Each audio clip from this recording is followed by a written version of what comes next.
Right నా. So previous session లో మనం ఆల్మోస్ట్ అన్ని అడ్జస్ట్మెంట్స్ కూడా కంప్లీట్ చేసాం నాన్న. ఇప్పటి నుంచి వీటి మీద సమస్యను మనం సాల్వ్ చేసుకుంటూ వెళ్దాం. ఒక్కొక్క సమ్ నేను అడిగిన పర్సన్ నాకు రెస్పాండ్ అవుతూ సో ఎలా సాల్వ్ చేయాలి ఏంటి అనేది ఇప్పుడు అడ్జస్ట్మెంట్ చేసాం కదా, ఆ అడ్జస్ట్మెంట్స్ బేస్ చేసుకున్నటువంటి సమస్యను మనం సాల్వ్ చేయాలి. అడ్జస్ట్మెంట్స్ అవి ఉండొచ్చు, వేరే సమస్య ఉండొచ్చు. సో క్వశ్చన్ లో ఏం అడిగితే అది జాగ్రత్తగా చదువుతూ ఒకటి సాల్వ్ చేద్దాం. Right, okay. So let us start with Lakshmi Prasanna.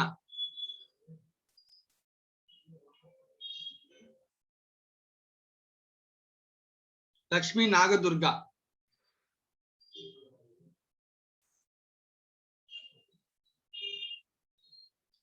యశస్విని. మా యశస్విని ఇలిస్ట్రేషన్ నెంబర్ 5 సాల్వ్ చేద్దాం అన్న. yes sir.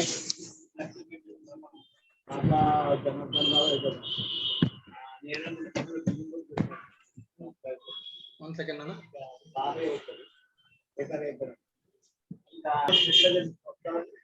రైట్ అమ్మా, యశస్విని చదువుతున్నాను. Illustration number 5. yes sir. The following is the trial balance. మనకు ట్రయల్ బ్యాలెన్స్ ఇచ్చానన్నా. He wants to and company is a person on 31st December 2020. So data లో capital account ఇచ్చాడు, inventory, machinery, purchases, wages, salaries, discount allowed, discount received, country office expenses, sales account, sums owed by the customer means debtors, trade payables, so suppliers data అంతా కూడా ఇచ్చాను. Value of inventory is 2,70,000. okay sir. So closing stock కూడా ఇచ్చాను. So మరి పైన ఒకటి one second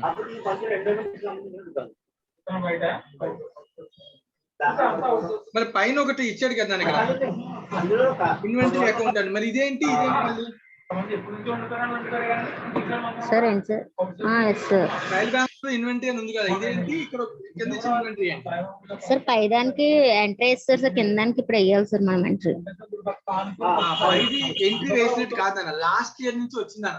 2 angles ఉంటాయి, entry వేసిన వస్తుంది, లాస్ట్ ఇయర్ నుంచి కూడా వస్తుంది. లాస్ట్ ఇయర్ నుంచి వచ్చిందన్న ఓపెనింగ్ స్టాక్. Okay sir. ఎందుకంటే క్లోజింగ్ స్టాక్ ఎంట్రీ వేయలేదని కింద చెప్తున్నప్పుడు లోపల ట్రయల్ బ్యాలెన్స్ ఉంది అంటే entry. Okay sir, opening stock. ఓకేనా? Okay sir. Right. You are required to prepare the closing entries for the above item. Closing entries అంటే sir closing entries అంటే ఏంటన్నా? Closing amount sir. Closing entries question చదువు line. General entries వేసి trading P&L కి ఏవైతే ledges ని close చేస్తామో వాటిని క్లోజింగ్ ఎంట్రీస్ అని అంటాం. Okay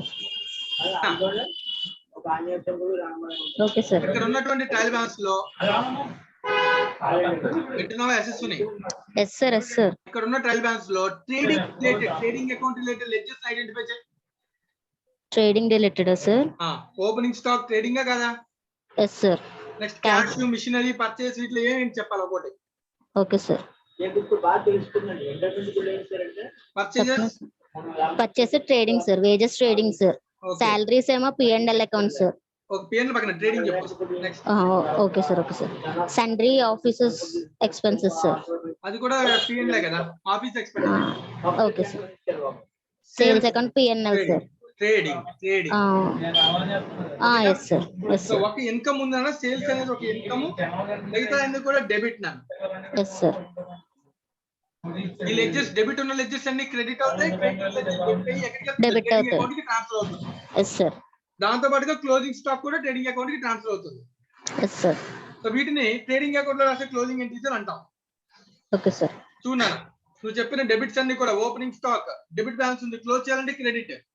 yes sir. Purchase credit, wages credit, general గా డెబిట్ బ్యాలెన్స్ ఉంటాయి, వీటిని క్లోజ్ చేసాం కాబట్టి క్రెడిట్ లోకి వెళ్తాయి సార్. Yes sir. సో వీటన్నిటిని డెబిట్ ఎక్కడ చేసాం? Trading account. Trading account sir. Sales ఏ బ్యాలెన్స్ ఉంటుంది? Income. Debit balance sir. Credit ఉంటుంది, ఇన్కమ్ క్రెడిట్ బ్యాలెన్స్ ఉంటుంది. క్లోజ్ చేయాలంటే అవును సార్, క్లోజ్ చేయాలంటే డెబిట్ సార్. ఓకేనా? నేను అడుగుతున్నాను ఏ బ్యాలెన్స్ ఉంటుంది అని అడిగాను. Okay sir. క్లోజ్ చేయాలంటే డెబిట్ చేస్తాం, debit balance. So balance credit ఉంటుంది, క్లోజ్ చేయడం కోసం డెబిట్ చేసి ట్రేడింగ్ అకౌంట్ ని క్రెడిట్ చేస్తాం. Yes sir. స్టాక్ మళ్ళీ క్లోజింగ్ సార్, క్లోజింగ్ కూడా చేయాలి కదా సార్. చెప్పేసారు సార్. మళ్ళీ ఒకసారి చెప్పండి. డౌట్ ఏం లేదు సార్, ఇంట్రో ఎంట్రీ చెప్పారా లేదా అని అడిగాను సార్. చెప్పాను. Right, next closing stock entry. Closing stock అంటే పిఎల్& అకౌంట్ లో చేయాలి కదా sir. Trading to stock creation, trading account to PNL account. అమ్మ క్లోజింగ్ క్లోజింగ్ బ్యాలెన్స్ కాదు, క్లోజింగ్ స్టాక్ ఎంట్రీ నాన్న. స్టార్టింగ్ లో నేర్చుకున్న adjustment stock account debit to trading account. Okay sir. Closing stock account debit to trading account. అదే closing stock balance create చేయాలంటే stock account debit to PNL purchases. Okay sir. ఎందుకు వెళ్తాను? PNL కి ఏది వెళ్ళదు నాన్న. ట్రేడింగ్ అకౌంట్ ఐటమ్ ఏది PNL కి వెళ్ళదు. Okay sir. రైట్ అండి. Stock account debit to trading account. Okay so final గా ట్రేడింగ్ అకౌంట్ లో వచ్చిన ప్రాఫిట్ ఎక్కడికి వెళ్తుంది? PNL account sir. పిఎన్ఎల్. ఇది ట్రేడింగ్ టు పిఎన్ఎల్ అంటే gross profit. Yes sir. So profit అనేది ఎలా తెలుస్తుంది? ట్రేడింగ్ అకౌంట్ లో డెబిట్ లో ఈ రెండు కేసు టోటల్ నుంచి డెబిట్ మైనస్ చేస్తే మిగిలింది ఏంటన్నా? ప్రాఫిట్. ఓకేనా? రైట్ అండి. ఈ 4 ఎంట్రీస్ కూడా ఇప్పుడు ఏవైతే చెప్పానో వాటిని closing entries relating to trading అంటాం. ఈ 4 అకౌంట్ ఏమంటాం? Closing entries relating to trading account. Right అండి. సిమిలర్లీ తర్వాత పిఎన్ఎల్ కూడా ఉంటాయి కదా, వీటిలో పిఎన్ఎల్ ఐటమ్స్ ఏంటి ఐడెంటిఫై చేయండి. Okay sir. Salaries, discount allowed, discount received, sundry office expenses account. Okay, అంతేనా? Yes sir. రైట్. ఇవన్నీ కూడా ఎక్కడ వస్తాయి? PL& accounts. సో చూడన్నా, నువ్వు చెప్పిన అన్ని డెబిట్ ఎక్స్పెన్సెస్ అన్ని క్లోజ్ చేయడం కోసం క్రెడిట్ చేస్తాం. క్రెడిట్ లోకి వెళ్తాయి సార్. క్రెడిట్ లో ఇన్కమ్ డిస్కౌంట్ రిసీవ్ ని క్లోజ్ చేయడం కోసం డెబిట్ చేస్తాం సార్. ఫైనల్ గా పిఎన్ఎల్ అకౌంట్ లో వచ్చిన ప్రాఫిట్ ఎక్కడ పంపిస్తాం? క్యాపిటల్ లోకి పంపుతాం సార్. సో దీన్ని మనం ఏమంటాం? వీటిని closing entries. Closing entries waiting ఉంటాయని చెప్పు. క్లోజింగ్ ఎంట్రీస్ వెయిటింగ్ ఉంటాయి. ట్రేడింగ్ అకౌంట్ ఉంటుంది సార్. Trading PNL account. ఆ అకౌంట్స్ ఏమంటాం అంటే నామినల్ అకౌంట్స్ అంటాం. Okay sir. నామినల్ అకౌంట్స్ అంటే ఏమొస్తాయి నా దీనిలోకి? Expenses and incomes. అంతే. So expenses, incomes nominal accounts అంటాం. ఈ నామినల్ అకౌంట్స్ అన్ని కూడా ఎక్కడ క్లోజ్ అవుతాయి? ట్రేడింగ్ పిఎన్ఎల్ అకౌంట్ క్లోజ్ అవుతాయి. yes sir. వీటిని మనం ఏమనాలి? క్లోజింగ్ ఎంట్రీస్ అంటారు. ఓకేనా? yes sir. సో దీంతో మనకి illustration number 5 completed. So trading account నువ్వు ఎంట్రీ రాసావు కదా, ఎంట్రీస్ ని అకౌంట్స్ రూపంలో రాసేది. Okay sir. ఆల్రెడీ అకౌంట్స్ అవి ఎలా తయారు చేయాలో మనకి ఐడియా ఉంది. yes sir. అవునా కదా? yes sir. రైట్ అండి. Thank you. yes sir. Next one, balance sheet. Next one is balance sheet. Nitya. Yes sir. చెప్పమ్మా. మనకి జనరల్ గా ట్రయల్ బ్యాలెన్స్ లో ఉండేటువంటి లెడ్జర్స్ ని 3 కేటగిరీస్ లో మనం మాట్లాడొచ్చు. Yes sir. ఏంటన్నది? Trading, P&L and balance sheets. Nature of accounts. Nominal sir. Real. Okay sir. Personal. Yes sir. Nominal accounts అన్ని ఎక్కడ క్లోజ్ అవుతాయి? Trading and P&L sir. Close ultimate గా దీనిలో వచ్చినటువంటి net profit loss capital account కి transfer అవుతుంది. yes sir. Real personal అంటే ఏంటన్నా? Assets, liabilities. yes sir. Balance sheet కి వెళ్తాయి. బ్యాలెన్స్ షీట్ కి వెళ్తాయి. బ్యాలెన్స్ షీట్ లో ప్రెజెంట్ చేస్తాం నేను. ఓకేనా? క్లోజ్ చేయం. వీటిని నెక్స్ట్ ఇయర్ కోసం ఫార్వర్డ్ చేస్తాం. yes sir. ఏదైనా నెక్స్ట్ ఇయర్ కి ఫార్వర్డ్ అవ్వాలంటే మన గోయింగ్ కన్సర్న్ కాన్సెప్ట్ కదా. అవును సార్.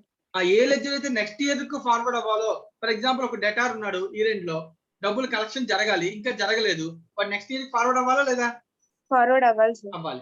ఒక అసెట్ కొన్న మిషనరీ ఒక 1 ఇయర్ వాడాం, ఆ ఇయర్ తో క్లోజ్ అయిపోతా, నెక్స్ట్ ఇయర్ ఫార్వర్డ్ అవ్వాలా లేదా? అవ్వాలి సార్. నెక్స్ట్ అసెట్స్, లయబిలిటీస్ అన్ని కూడా నన్ను ఎక్కడికి ఫార్వర్డ్ అవ్వాలి? నెక్స్ట్ ఇయర్ ఫార్వర్డ్ అవ్వాలి. అవ్వాలంటే మన ఏ అకౌంట్ లో రాయాలి? దేనిలో రాయాలి? బ్యాలెన్స్ షీట్ లో రాయాలి సార్. రైట్ అన్న. బ్యాలెన్స్ షీట్ లో రాయడం అంటే దీని అర్థం ఏంటన్నా? ప్రెజెంట్ చేసినట్టు సార్. Income statement. ఆ ఇయర్ ఎండింగ్ కి బ్యాలెన్స్ షీట్ ని అసెట్స్, లయబిలిటీ స్టేట్మెంట్ ప్రెజెంట్ చేసినట్టు, పొజిషన్ ఎక్స్ప్లెయిన్ చేసినట్టు. yes sir. అలాగే next, it is the basis for next year. yes sir. Next year లో ఓపెనింగ్ లెడ్జర్స్ ఉంటాయి కదా నాన్న. అవును సార్. రైట్. 2019 ఫర్ ఎగ్జాంపుల్ 2020 లో ఉన్నాం అనుకో, 2020 బ్యాలెన్స్ షీట్ ఆ ఇయర్ పొజిషన్ చెప్తారు. yes sir. నెక్స్ట్ ఇయర్ కి అదే కదా బేస్. అవును సార్. ఆ ఓపెనింగ్ అసెట్స్ లైబిలిటీస్ అన్ని కూడా ఓపెనింగ్ బ్యాలెన్స్ రాసుకునే మనం మొదలు పెడతాం. అవును సార్. ఒక ట్రయల్ బ్యాలెన్స్ లోకి ఓపెనింగ్ స్టాక్ రాసామనుకో ఎందుకు వస్తుంది అది? అంటే బ్యాలెన్స్ షీట్ లో ఉంది కాబట్టి. ఎందుకంటే లాస్ట్ ఇయర్ బ్యాలెన్స్ షీట్ లో ఉన్న ప్రతి లెడ్జర్ మళ్ళీ ఓపెన్ చేస్తాం కాబట్టి అది లెడ్జర్ బ్యాలెన్స్ నీకు ట్రయల్ బ్యాలెన్స్ లో కనబడుతుంది. Out standing of the previous year, prepaid of the previous year, capital balance, assets ఇవన్నీ కూడా ట్రయల్ బ్యాలెన్స్ లో కనబడతాయి. ఎందుకు? బ్యాలెన్స్ షీట్ లో ఉన్నాయి sir. Last year balance sheet నుంచి అవన్నీ కూడా లెడ్జర్స్ ఓపెన్ అవుతాయి కాబట్టి. Yes sir. ఓకేనా? Okay sir. ఇది బ్యాలెన్స్ షీట్ కాన్సెప్ట్ నా. సో ఒకసారి చూద్దామా? బ్యాలెన్స్ షీట్ ని ప్రెజెంట్ చేసేటప్పుడు కొన్ని ప్రొసీజర్స్ ఉంటాయి, లైక్ 2 మెథడ్స్ ఉంటాయి, like permanence approach, cash approach అని ఒకటి ఉంటాయి. సో రెండింటిని మనం లిక్విడిటీ అప్రోచ్ అని ఉంటుంది. సో ఈ రెండింటిని మనం ఒకసారి నేర్చుకోవాలి. Okay sir. రైట్. సో ఒకసారి బేసిక్ డెఫినేషన్ చదువుతాను. The balance sheet is defined as a statement which sets out assets and liabilities of a firm and institution at a certain date. So నీకు already format నేర్పించినప్పుడు trading P&L account for the year ending. Yes sir. అంటే ఒక year మొత్తానికి సంబంధించిన transactions రాస్తాం. Balance sheet has on or has it ఒక specific date న రాస్తాం. Yes sir. అది year end date. Since even a single transaction will make a difference to some of the assets or liabilities, the balance sheet is truly true. Balance sheet is true only when a particular point of time. This is significance of the word asset. ఒక particular point of time చెప్తాం కాబట్టి asset అని అంటాం. Balance sheet చాలా మంది asset లేదా as on అని dates రాస్తారు. ఓకేనా? Okay sir. The assets are shown on the right hand side and the liabilities are shown on the left hand side. Capital on the left hand side. Yes sir. So మూడే parts అన్న. Right hand side assets, left hand side capital and liabilities. Yes sir. Right. So basic characteristics అన్ని మనకి అర్థమైపోతే పెద్ద కష్టం కాదు. ఇక్కడ నువ్వు observe చేస్తే అరేంజ్మెంట్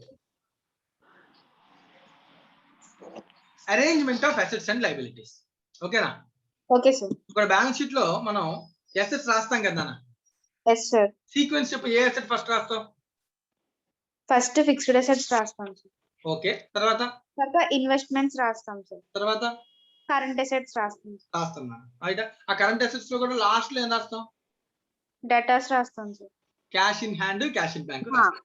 ఓకే సార్. ఓకేనా? జనరల్లీ కదా. అవును సార్. అలా కాకుండా అదే క్యాష్ ఇన్ హ్యాండ్ పైన రాయకూడదా ఫస్ట్? అంటే అది కరెంట్ లో వచ్చిన అసెట్ కట్ సార్. అంటే ప్రెసెంట్ ఇయర్ లో వచ్చిన అసెట్ కాబట్టి లాస్ట్ లో లీనియర్ ప్రెజెంటేషన్ అంటాం. ఓకే. లేట్ గా లైక్ రియలైజేషన్ ఎక్కువ టైం తీసుకునే అసెట్స్ ని ఫస్ట్ రాసి తొందరగా రియలైజ్ అయ్యే అసెట్ ని లాస్ట్ లో రాస్తే దాన్ని పర్మనెన్సీ అప్రోచ్ అని అంటాం. Okay sir. సో అసెట్స్ ని 2 అప్రోచెస్ లో ప్రెజెంట్ చేయొచ్చు. Okay sir. ఒకటి లిక్విడిటీ అప్రోచ్, అంటే స్పీడ్ గా క్యాష్ ఫ్లోకి కన్వర్ట్ అవ్వగలిగేది. Okay sir. ఉన్న అసెట్స్ లో స్పీడ్ గా కన్వర్ట్ అయ్యేది ఏంటి? Cash in hand, cash at bank. తర్వాత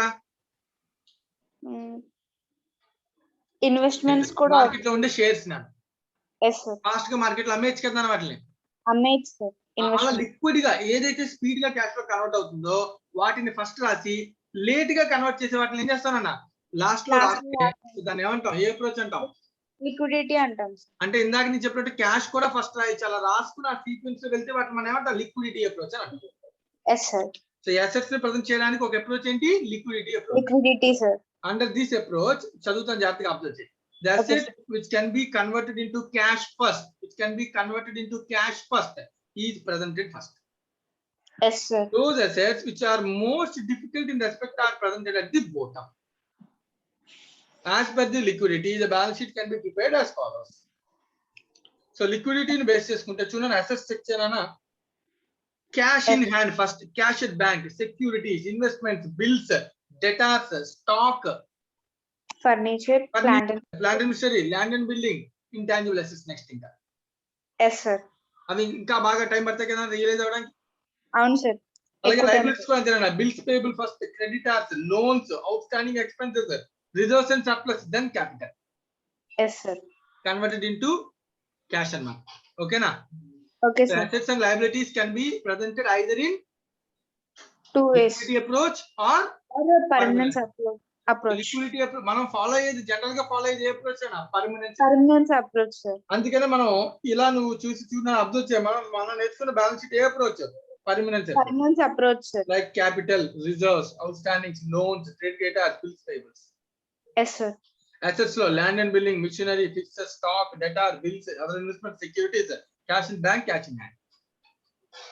ఎస్ సార్. ఇది ఏ అప్రోచ్ అనేది? Permanent permanence approach sir. Sentence చూడండి, assets which are to be used for long term yes sir. in the business are not meant to be sold in the presented first. ఏదైతే అమ్మే ఉద్దేశం లేదో, convert చేసే ఉద్దేశం లేదో, long term maintenance ఉంటుందో వాటిని ఫస్ట్ రాయాలంట. Yes sir. ఏదైతే ఫాస్ట్ గా క్యాష్ లోకి మూవ్ అయిపోతుందో వాటిని అంటే బాటమ్ కి తీసుకెళ్ళాలి. Yes yes sir. Assets which most liquid are such as cash in hand are presented at the bottom. Approach అర్థమైందన్న? అర్థమైంది సార్. సిమిలర్ గా లయబిలిటీస్ కూడా same point of view. Some of the assets may be capable of being sold easily, like investments in government securities or shares of company. They should be treated as a liquid and permanent according to the intention of the firm. They are liquid. Yes sir. Fast గా మనం ఆ shares ని investments ఏం చేసినా sale చేయగలం. Change చేసుకోవచ్చు sir. Yes అందుకని sir. వాటిని కొంచెం క్యాష్ ఇన్ హ్యాండ్ కి పైన ఫస్ట్ ఆర్టికల్ రాశారు. సీక్వెన్స్ లో లిక్విడిటీలో క్యాష్ ఇన్ హ్యాండ్ బాగా మోస్ట్ లిక్విడ్, దాని పైన securities. Yes sir. Right? Same approach relating to liabilities also. Liabilities are must be shown according to the urgency with which the payment has to be made. So ఎవరికి fast payment చేయాలి, ఎవరికి late గా payment చేయొచ్చు. Owners late గా payment చేస్తే permanent approach, owners తొందరగా payment చేస్తే liquidity approach sir. మిగతా ఎవరికైతే పేమెంట్ చేస్తే వాళ్ళు ఫస్ట్ పేమెంట్ చేస్తే liquidity. Yes sir. So one way is to first show the capital and then long term liabilities and then short term liabilities. ఇది regular approach. Yes sir. తర్వాత other way is to start with short term liabilities. Yes sir. Short term, long term and capitals. Reverse approach. Right అన్న? అంటే ఏ approach అంటే liquidity. Liquidity sir. Clear కదా? Yes sir. Clear sir. Right. General గా so meaning నీకు idea ఉంటాయి. Assets లో two categories ఉన్నాయి, current asset, long term asset. Difference ఏంటి? సార్ కరెంట్ అసెట్స్ అంటే ఈ ఇయర్ కి మాత్రమే యూజ్ అయ్యే అసెట్స్ సార్. అంటే క్యాష్ నో అంటే క్యాష్ లోకి కన్వర్ట్ అసెట్స్ సార్. అర్థం సార్. క్యాష్ లోకి త్వరగా కన్వర్ట్ అయ్యే అసెట్స్ ని current converted to cash within 1 year. Yes sir. అలా మాట్లాడారు. So their life is less than 1 year అనుకోవచ్చు. లాంగ్ టర్మ్ అసెట్స్ ఫర్ అంటే ఎగ్జాంపుల్ చూడు, ఫర్ ఎగ్జాంపుల్ విను, స్టాక్ ఉంది నాన్న. Yes sir. స్టాక్ కరెంట్ అసెటా, లాంగ్ టర్మ్ అసెటా? Stock balance sheet year end లో స్టాక్ నా దగ్గర మిగిలిపోయింది, ఒక ₹1,00,000 మిగిలిపోయింది స్టాక్. కరెంట్ అసెటా, లాంగ్ టర్మ్ అసెటా? Long term sir. క్యారీ అవుతుంది కదా. Current asset. ప్రతిదీ క్యారీ అవుతుంది. అసెట్ ఏదైనా నెక్స్ట్ ఇయర్ క్యారీ ఫార్వర్డ్ అవుతుంది, కానీ అది కరెంట్ అసెట్. ఎందుకని? నెక్స్ట్ ఇయర్ ఇమీడియట్ గా నమ్మేస్తాం కదా. అవును సార్. Next year within 1 year లో అది రిలీజ్ అయిపోద్దా లేదా? రిలీజ్ అయిపోతుంది సార్. కన్వర్ట్ అయిపోద్దా లేదా? అయిపోతుంది సార్. కరెంట్ అసెట్ అన్న. Okay sir. నా బ్యాలెన్స్ షీట్ ఇయర్ ఎండ్ లో మిషనరీ ఉంది నాన్న, నెక్స్ట్ ఇయర్ లో దాన్ని అమ్మేస్తాం, దాన్ని యూజ్ చేసి క్లోజ్ అమ్మం సార్. అది long term life, more than 1 year time usage, కాబట్టి దాన్ని ఏం చేయాలి? Long term asset. Yes sir. So ఏదైనా అసెట్, ఏ అసెట్ అయినా నెక్స్ట్ ఇయర్ ఫార్వర్డ్ అవుతుంది. డెటార్ అసెటా కాదా? Asset sir. నెక్స్ట్ ఇయర్ డబ్బులు కలెక్షన్ చేయాలి కాబట్టి అసెట్ నాన్న. కరెంట్ అసెట్, లాంగ్ టర్మ్ అసెటా? Current asset sir. Current asset. ఎందుకంటే నెక్స్ట్ ఇయర్ ఇమీడియట్ గా కలెక్షన్ చేసుకుంటాం విత్ ఇన్ 1 year లో. డెటార్ కూడా మోర్ దాన్ 1 year టైం ఇస్తామా? ఇవ్వం సార్. కాబట్టి ఏంటన్నా కరెంట్ అసెట్. Yes sir. అర్థమవుతుందన్నా? అర్థమైంది sir. Assets which are meant to be converted into cash as quickly as possible, generally within 1 year. Example, cash in hand, cash at bank, trade receivables, inventory. Long term assets, those that are meant to be used by the firm or a long period and not sold for formal types of assets are called fixed assets. Example, machinery, building, long term investments. Yes sir. Next, intangible. Intangible అంటే కనిపించని ఆస్తి sir. No physical existence. No physical existence. Sorry, no physical existence. Yes sir. Like goodwill, patents, copyrights, trademarks, ఇవన్నీ కూడా ఏంటన్నా intangible assets. Intangible assets sir. Right. So వాటిని కూడా balance sheet లో చూపించొచ్చానా fixed long term అవి కూడా. సో అవి intangible అయి ఉండొచ్చు, టాంజిబుల్ అసెట్స్. ఇంటాంజిబుల్ అయితే కాపీరైట్, ట్రేడ్మార్క్స్ ఇంటాంజిబుల్ అంటాం. టాంజిబుల్ అసెట్స్ అంటే మిషనరీ, బిల్డింగ్, ఫర్నిచర్, ఇవన్నీ ఏంటన్నా టాంజిబుల్ అసెట్స్ సార్. కనిపించేవి tangible. Right. So two types of assets. It is desirable in the balance sheet to two types of assets should be shown separately and prominently. This would be given meaningful and logical information. So assets is three categories: current assets, long term assets, intangible assets. Yes sir. Similarly liabilities lo unnayi, current liabilities, long term liabilities ko capital separate ga manam కావాలంటే mention చేసుకోవచ్చు. Okay sir. ఏదైనా liability within 1 year లో repay చేస్తే current liability అంటారు. Current liability. Long ఒక liability more than 1 year తర్వాత repay చేయాల్సిన obligation ఉంటే లాంగ్ టర్మ్ లయబిలిటీస్. లయబిలిటీకి ఆబ్లిగేషన్ మోర్ దెన్ 1 year ఉండాలి. ఓకేనా? Bank loan within 1 year లో రీపే అయిపోద్దా? మన టర్మ్స్ అండ్ కండిషన్స్ బట్టి ఉంటుంది సార్. బ్యాంక్ లో జనరల్ గా 1 ఇయర్ కి ఏమో కదా ఏమన్నా ఇవ్వరు సార్, అంటే కాబట్టి అదేమో ఆటోమేటిక్ గా long term liability long term అవుతుంది. రైట్. అది ఆటోమేటిక్ గా లాంగ్ టర్మ్ లైబిలిటీ. అదే బిల్స్ ఉన్నాయి, బిల్స్ టైం ఎంత ఇస్తాం? 3 నెలలు ఇస్తాం. Yes sir. సో కాబట్టి అదేమో అవుద్ది current liability. Current liability. Creditor ఉన్నాడు, వాడికి ఎంత టైం ఇస్తాం? 1 మంత్ 2 మంత్స్ ఇస్తాం. Yes sir. Current liability. Right నాన్న? సార్ బ్యాంక్ 1 ఇయర్ లోపల కట్టేయాలని అనుకుంటే అప్పుడు అది కూడా కరెంట్ ఉండదు కదా లోన్. బ్యాంక్ ఓవర్ డ్రాఫ్ట్ అంట, అది కూడా short term liability. Okay sir. ఓకేనా? Okay sir. Okay. Next balance sheet format చెప్తున్నారు, ఒకసారి చూడండి. General format. Okay sir. చాలా నెంబర్ డేటా ఇస్తున్నాడు, అన్ని చూద్దాం. Okay. First capital account. So capital account లోకి వచ్చే ట్రాన్సాక్షన్స్ నాన్న, ఓపెనింగ్ బ్యాలెన్స్ లాస్ట్ ఇయర్ నుంచి వస్తుంది. Yes sir. కరెంట్ ఇయర్ లోకి ఓపెనింగ్ బ్యాలెన్స్ ఎక్కడి నుంచి వస్తుంది? లాస్ట్ ఇయర్ నుంచి వస్తుంది. లాస్ట్ ఇయర్ నుంచి వస్తుంది సార్. కరెంట్ ఇయర్ లో జరిగిన నామినల్ అకౌంట్స్ యొక్క ఎఫెక్ట్ ట్రేడింగ్ P&L నుంచి ఎక్కడికి వెళ్తుంది? ప్రాఫిట్ క్యాపిటల్ కి వెళ్తుంది సార్. క్యాపిటల్ వెళ్తుంది. అలాగే వాడు ఏమైనా ఇయర్ లో డ్రాయింగ్స్ చేస్తే మైనస్, అది కూడా వెళ్తుంది సార్. అప్పుడు క్లోజింగ్ బ్యాలెన్స్ ఆఫ్ క్యాపిటల్ వస్తుంది. Yes sir. అలాగే లాంగ్ టర్మ్ చూడాను, term loans, other loans. Yes sir. Short term loans చూడాను, అబ్జర్వ్ ఇందాక నుంచి చెప్పా, within 1 year like overdraft. Yes sir. అలాంటివి బ్యాంక్ నుంచి తీసుకున్న అప్పులను overdraft, cash credit within 1 year, వాటిని షార్ట్ టర్మ్ అంటాం, వాటి లాంగ్ టర్మ్ అంటాం. Yes sir. Term loans is more than 1 year, 5 years, 10 years, 12 years, right? Yes. So current liabilities, trade payable, outstanding, advances, ఇవన్నీ రాస్తాను. తర్వాత last లో provisions, provision for bad debts, provision for retirement benefits, provision for tax. అయితే ఒక విషయం గుర్తుపెట్టుకో, provision for bad debts ఇక్కడ present చేయం. Yes sir. ప్రజెంట్ మైనస్ చేస్తాం సార్. ఇక్కడ నుంచే మైనస్ చేసి ప్రజెంట్ చేస్తాం. Yes sir. ఓకేనా? Okay sir. ట్రేడ్ రిసీవబుల్స్ నుంచి మైనస్ చేసి ఇటు రాయొచ్చునా, కావాలి ఇచ్చారు మైనస్ ఫర్ ప్రజెంట్ చేసి మైనస్ చేయొచ్చు. సో జనరల్ ప్రెజెంటేషన్ వచ్చి trade receivables minus provision for bad debts, provision for discount. ఏ ప్రావిజన్ అయినా డేటాస్ రిలేటెడ్ ఉంటే అక్కడ మైనస్ చేసి ప్రజెంట్ చేస్తాం. ఓకేనా? Yes sir. Right. Similarly assets కూడా నాన్న, ల్యాండ్, బిల్డింగ్, టాంజిబుల్ ఫస్ట్ ఏం వచ్చే చూడు, టాంజిబుల్ ఫిక్స్డ్ అసెట్స్, తర్వాత ఇంటాంజిబుల్ ఫిక్స్డ్ అసెట్స్, తర్వాత ఇన్వెస్ట్మెంట్, తర్వాత కరెంట్ అసెట్స్. Yes sir. ఏవైతే మనం పైన నేర్చుకున్నామో అవేనా. సో కొంచెం జాగ్రత్తగా అబ్జర్వ్ చేయ. క్వశ్చన్ నెంబర్ 6 సాల్వ్ చేద్దాం నిత్య. Okay sir. So given below is the trial balance of Majors Dayal Brothers as on 31st March 2020. So trial balance data ఇచ్చాను. అవును సార్. క్యాపిటల్ ఏ బ్యాలెన్స్ ఉంటుంది అన్న? Capital liability credit balance. Yes sir. Land and building asset debit balance. Term credit. Loan from D&Co, loan తీసుకున్నాను అన్న అంటే ఏంటది? Liability sir. Loan తీసుకుంటే liability నాన్న. లోన్ ఇస్తే అసెట్ సార్. మన asset. So trade receivable asset, cash in hand asset, inventory asset, furniture asset, trade payable liability, advance to suppliers liability, net profit. Capital లోకి add అవుతుంది. ఎందుకునా అసలు net profit అనేది nominal account కదా? అంటే sir మరి owner కి ఇస్తాం కదా సార్. ఆ నెట్ ప్రాఫిట్ ఇచ్చిన, net profit is ultimately related to, ultimately transferable to owner. Yes sir. It is a representative personal. Yes sir. Net profit is a representative. Yes sir. All profit accounts and real accounts are transferred to balance sheet. Yes sir. So drawings kuda minus chestam sir. Yes sir. So prepare the balance sheet and again nanu. Yes sir. Ee data nunchi balance sheet తయారు చేయడం పెద్ద కష్టమా? కాదు sir. కాదు. So balance sheet తయారు చేస్తాం. ఇదిగో నువ్వు చెప్పిన ప్రతిదీ కూడా ఉందని, capital balance, add net profit, less drawings, loan from trade payables, loan from D&Co, trade payables, advances, cash in hand, land and building, furniture, inventory. A asset అండి? అసెట్ సైడ్, లయబిలిటీస్ అన్ని లయబిలిటీ సైడ్. yes sir. ఇది current year closing 31st March 2020 కదా అనేది. అవును sir. ఇప్పుడు 1/4/2020 కి ఇదే కదా బిగినింగ్. అవును సార్. 1/4/2020 బిగినింగ్ అంటే 31st March 2020 ఎండింగ్ నా.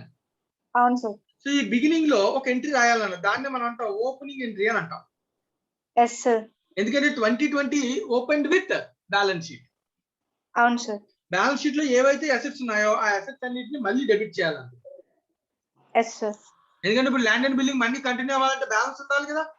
ఉండాలి sir. Land and building debit, furniture debit, inventory debit, stock debit, అర్థమవుతుందా? Trade receivable debit, advances debit, cash in hand debit. Yes sir. All assets debit to liabilities and outside liabilities ఏముంటే అవన్నీ credit చేయాలని. Yes sir. To capital. So capital opening balance credit balance రాయాలి, ఏ liabilities ఉంటే liability ప్రతిదీ credit balance రాయాలి, ఉన్న ప్రతి అసెట్ కి డెబిట్ బ్యాలెన్స్ రాయాలి. ఇలా అన్ని రాస్తే ఓకే సార్. అప్పుడు మనకి ఓపెనింగ్ ఎంట్రీ అంటుంది. Yes sir. ఇప్పుడు ఈ అసెట్ అకౌంట్ నువ్వు రాస్తేనే కదా దాని మీద మళ్ళీ కంటిన్యూ డిప్రిసియేషన్ చేయగలవు, మళ్ళీ ఎడిషన్ చేయగలవు. అంటే నేను ఖచ్చితంగా ఒక ఇయర్ లో బిజినెస్ చేయాలి అంటే నాకు ఫస్ట్ దేంతో స్టార్ట్ అవుతుందన్న ఓపెనింగ్ ఎంట్రీస్ తో స్టార్ట్ అవుతుంది. So opening entry last year balance sheet, current year లో opening entry. Yes sir. Right. Question number 6 completed. ఏమైనా డౌట్ ఉందా? No sir. Right, thank you Nithya. Thank you. ఎవరికైనా ప్రధాన చెప్పిన డౌట్ ఉంటే ఫస్ట్ అడగండి నన్ను.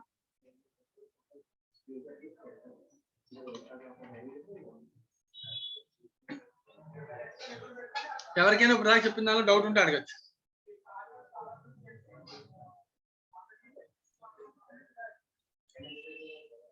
Okay, so let us start with question number 7. So Teja Manikanta. Sir. So Teja, illustration number 7 solve చేద్దామా? Yes sir. Right. So sums చేసేటప్పుడు మనకి adjustments తెలియాలి. అది below the trial balance, with in trial balance, తర్వాత ఇస్తాడు ఏమి ఇస్తాడు అన్ని అబ్జర్వ్ చేసి సాల్వ్ చేయాలని. ఓకేనా? ఓకే. కొంచెం కాన్సన్ట్రేట్ చేయను జాగ్రత్తగా. సో టెక్స్ట్ బుక్ అవసరం అయితే దగ్గర పెట్టుకో, క్యాలిక్యులేటర్ దగ్గర పెట్టుకో, ఆలోచించి ప్రతి క్యాలిక్యులేషన్ కి నాకు మీనింగ్ చెప్పాలి, సాల్వ్ చేయాలి. Okay sir. The balance sheet of topper on 1st April 2019 as follows. 1st April 2019. ఓకేనా? Okay sir. అంటే దాని అర్థం 1920 అనేది ఇయర్ నాన్న. 1920 ఇయర్ బిగినింగ్ బ్యాలెన్స్ షీట్ ఇచ్చాను నాన్న. Okay sir. అంటే దీని అర్థం ఇదంతా ఓపెనింగ్ నాన్న.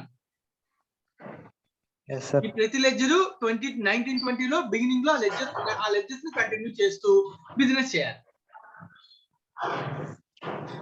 ఓకేనా? yes sir. Right. 1920 during the 1920 year లో ఏం జరిగిందో చెప్తాను. This profit and loss account revealed a net profit of 15,30,000. 1920 లో బిజినెస్ చేస్తాం, లైక్ పర్చేస్, సేల్, ఎక్స్పెండిచర్ అన్ని చేస్తాం కదా. yes sir. అవి ఏమి ఇవ్వలేదు నీకు. డైరెక్ట్ గా నామినల్ అకౌంట్స్ అన్ని P&L, ట్రేడింగ్ P&L కి క్లోజ్ అయిపోయాక ఈ రెండులో వచ్చిన ప్రాఫిట్ ఎంత అంట? 15,30,000. ఓకేనా? Okay sir. This was after allowing for following. ఈ ప్రాఫిట్ కింద చెప్పిన విషయాలన్నీ అలౌ చేశాక వచ్చాయంట. ఈ ప్రాఫిట్ క్యాలిక్యులేషన్ ఎలా వచ్చింది? After allowing the following transaction. Okay sir. Teja అర్థమైందని చెప్పాడు. ఫర్ ఎగ్జాంపుల్ ఇది ట్రేడింగ్, ఇది P&L అకౌంట్ అనుకో. నీకు ఇక్కడ ప్రాఫిట్ వచ్చింది అన్న 2 నెట్ ప్రాఫిట్ ఎంత వచ్చింది? 15,30,000. ఆఫ్టర్ అలవింగ్ ది బిలో అంటే చూడు ఇంట్రెస్ట్ ఆన్ క్యాపిటల్ ఉంది. ఇంట్రెస్ట్ ఆన్ క్యాపిటల్ అనేది ఏంటి? ఆర్గనైజేషన్ కి ఏంటి? ఓనర్ డబ్బులు పెట్టాడు, ఓనర్ పెట్టిన డబ్బుల మీద అంటే లైబిలిటీ నేను ఆర్గనైజేషన్ కి. అవునా కదా? yes sir. yes sir. Liability మీద ఇంట్రెస్ట్ పే చేస్తే ఏంటి అన్నది? expense. టూ ఇంట్రెస్ట్ అంటే ఎక్స్పెండిచర్ అని డెబిట్ చేస్తాం కదా. yes sir. ఇలా ఇంట్రెస్ట్ రాశాక ఇది వచ్చింది. అలాగే డిప్రిసియేషన్, ఇక్కడ 2 డిప్రిసియేషన్ ఎక్స్పెండిచర్ రాస్తాం కదా. ఇది రాసిన తర్వాత ఇది వచ్చిందంటే ప్రతి ఎక్స్పెండిచర్ రాశాక ఇది వచ్చిందంట. Okay sir. ఓకే, నాకు చెప్పిన మీనింగ్ అర్థమైందా? అర్థమైంది సార్. రైట్. ఇప్పుడు చూడండి ఏమేమి రాశాడో చెప్తున్నాడు. ఆఫ్టర్ అలవింగ్ అంటే అవన్నీ అలౌ చేశాక వచ్చిన ప్రాఫిట్ 15,30 అవి ఏమేంటి అని చెప్తున్నాడు. First one, interest on capital 6% per annum. Amount చెప్పగలవా? క్యాలిక్యులేట్ చేయగలవా? క్యాపిటల్ ఎంత ఉంది చూడు? 50 lakhs sir. 50 lakhs మీద ఎంత అన్న? 6%. 6% అంటే ఎంత అన్న? 3 lakhs. అంటే ఇంట్రెస్ట్ ఆన్ క్యాపిటల్ 3 lakhs ఇక్కడ రాయడం ద్వారా దాని తర్వాత వచ్చిన ప్రాఫిట్ ఎంత? 15,30,000. yes sir. అలాగే next depreciation, plant and machinery 10%, furniture 5%. Calculate చేయగలవా? Okay sir. క్యాలిక్యులేటర్ దగ్గర పెట్టుకోమని చెప్పాను. Plant and machinery, furniture and fixtures. Plant and machinery 3 lakhs sir. Calculate చేయ మరి. 3 lakhs మీద 30 lakhs మీద ఎంత? సారీ 30 lakhs మీద 30 lakhs में 3 lakhs sir. 10%. Plant and machinery. Yes sir. Right. So depreciation 3 lakhs. Furniture మీద 3 lakhs, ఫర్నిచర్ ఫిక్సెస్ మీద 15,000 sir. 15,000. Okay కదా? Okay sir. Okay sir. ఇవి రెండు డిప్రిసియేషన్ రాశాక వచ్చిన profit 15,30,000. 15,30,000. Next point number C. మా అర్థమవుతుంది కదా? అర్థమవుతుంది sir. A provision for doubtful debts 5% of the trade receivables. Provision create చేసాక వచ్చిన ప్రాఫిట్ 15,30,000. ప్రావిజన్ దేని మీద క్యాలిక్యులేట్ చేస్తాం? డెటార్స్ మీద. సో ఈ ఇయర్ లోనే స్టార్ట్ అయిందని, ఎందుకంటే ఓపెనింగ్ ముందు ఉంటే ఓపెనింగ్ బ్యాలెన్స్ షీట్ లో ఎక్కడైనా ప్రావిజన్ కనబడుతుందా? బ్యాలెన్స్ షీట్ చూడు, ఇక్కడ వీడి ఇచ్చినటువంటి అసెట్స్ లైబిలిటీస్ లో ట్రేడ్ రిసీవబుల్ ఉంది తప్ప ప్రావిజన్ ఉందా? లేదు సార్. అంటే ఇప్పుడు దాకా లేదు, ఈ ఇయర్ నుంచే స్టార్ట్ చేశాడు provision calculation. Yes sir. Provision creation ఎక్కడి నుంచి క్రియేట్ చేస్తాం? ప్రావిజన్ P&L నుంచి. సో క్యాలిక్యులేట్ చేసి ప్రావిజన్ P&L నుంచి ట్రేడ్ రిసీవబుల్స్ మీద 5% క్రియేట్ చేయాలంట. ఎంత ఉంది trade receivables? 14 lakhs. 14 lakhs into 5%. 70,000 సార్. ఈ ప్రావిజన్ కూడా P&L నుంచి క్రియేట్ చేసిన తర్వాత వచ్చిన ప్రాఫిట్ 15,30,000. Yes sir. ఓకేనా? Okay sir. Okay sir. ఇవి మూడు P&L లో డెబిట్ చేసేసో ఆ తర్వాత వచ్చిన ప్రాఫిట్ 15,30,000. సో నెక్స్ట్ వాడు ఇంకా ఏమిస్తాను అనేది చూద్దాం మనం. Okay sir. Right. But while preparing the profit and loss account he had forgotten to provide. Forgotten అంటే ఇవన్నీ ప్రొవైడ్ చేస్తాడు, ప్రొవైడ్ చేయాలి. పైన 3 పాయింట్స్ ప్రొవైడ్ చేశాడు సార్. ఇప్పుడు చెప్పబోయే చేయలేదంట, అంటే మనం మళ్ళీ చేయాలి. Okay sir. ఏం చేయాలంట? అవుట్ స్టాండింగ్ ఎక్స్పెన్సెస్ 1,80,000 క్రియేట్ చేయాలంట. Okay sir. Prepaid insurance calculate చేయాలంట. ఇవి రెండు క్రియేట్ చేయలేదంట. చేద్దామా? చేద్దాం సార్. రైట్ అన్న. సో అమౌంట్ చెప్పేశాడు. ఓకే, నన్ను ఏమడుగుతున్నాడు చూద్దాం. లాస్ట్ ఇది current assets and current liabilities. Current assets and liabilities నాను ఈ రెండులో డేటా ఇచ్చాడు నన్ను. Okay sir. During the year withdraw 6 lakhs for domestic use అంటే చెప్పండి నన్ను. డ్రా ది బ్యాలెన్స్ షీట్ అని అడిగాను. Okay sir. ఓకేనా? తేజ, మనకంటే నీకు ఏమైనా డౌట్ ఉందా? ఫస్ట్ క్వశ్చన్ అర్థమైందా? అర్థమైంది సార్. అర్థమైంది సార్. అంటే ఇప్పుడు ఈ క్వశ్చన్ లో మనం బ్యాలెన్స్ షీట్ తయారు చేయాలంటే మనకి ఏమేం కావాలి? బ్యాలెన్స్ షీట్ సంబంధించి అసెట్స్, లయబిలిటీస్, అంతే కదా. బ్యాలెన్స్ షీట్ సంబంధించి అసెట్స్, లయబిలిటీస్ కావాలన్నా, అలాగే ఓనర్ క్యాపిటల్ అకౌంట్ కావాలన్నా, అవునా కదా? సరే సార్.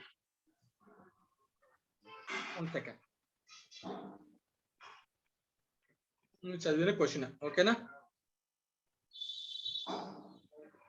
సో బ్యాలెన్స్ షీట్ తయారు చేద్దాం నాన్న.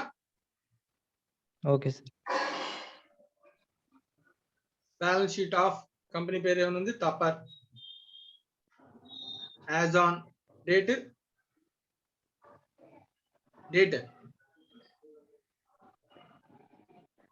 ఎంత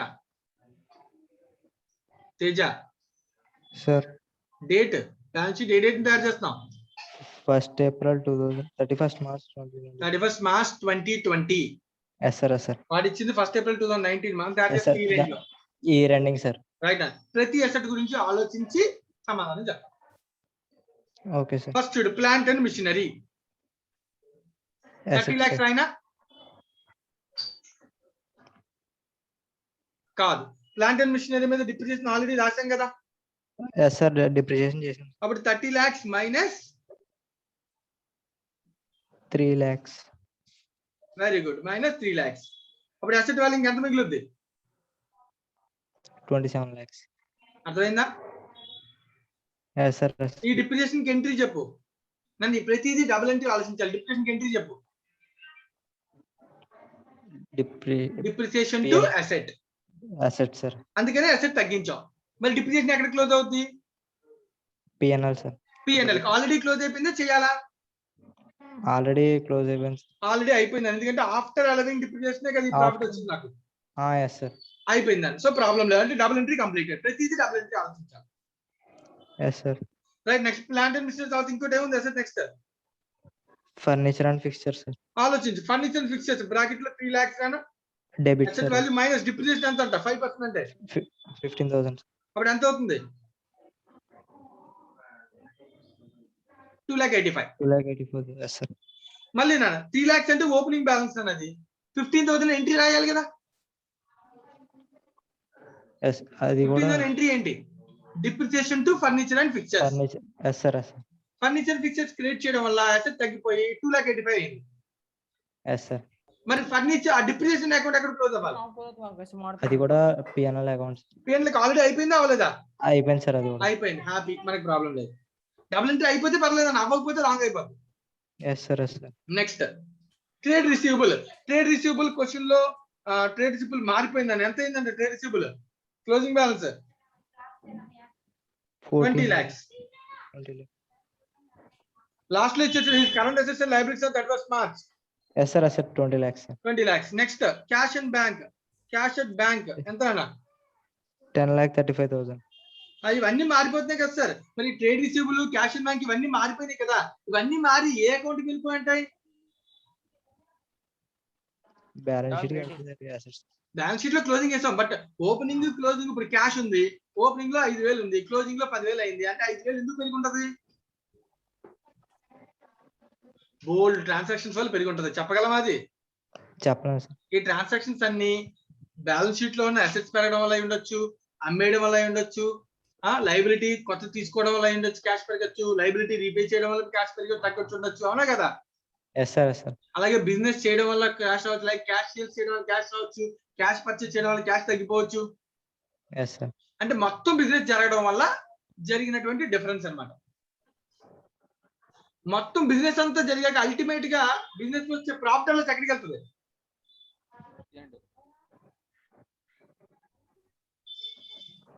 Teja sir. Sir.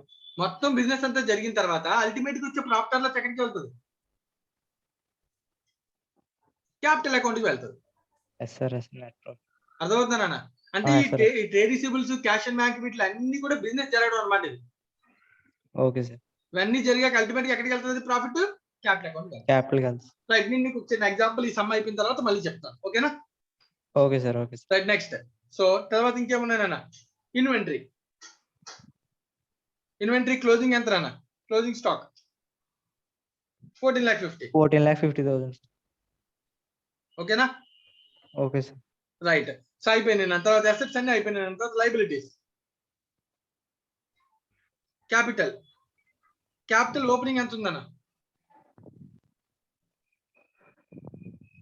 50 lakhs opening అన్న. Yes sir. Yes sir.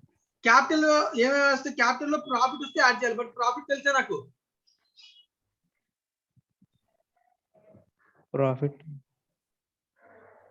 తెలుసు. ప్రాఫిట్ ఎంత? ప్రాఫిట్ ఎంతనా? తేజ వినబడుతుందా? Yes sir. Yes sir. ఆ ప్రాఫిట్ వాడు ఇచ్చాడు కదా. Profit for the year is 15,30,000. కానీ 15,30,000 తీసుకోకూడదు, ఎందుకంటే దానిలో అన్ని అడ్జస్ట్మెంట్స్ చేయలేదు కదా. Yes sir. మిగతావి కూడా చేసి మనం బ్యాలెన్స్ షీట్ తయారు చేయాలి. Okay sir. సో అందుకే నేను ఇది రాయట్లేదు. ఓకేనా? Okay sir. నెక్స్ట్ క్యాపిటల్ కి ఇంకా ట్రాన్సాక్షన్స్ ఏమున్నాయి?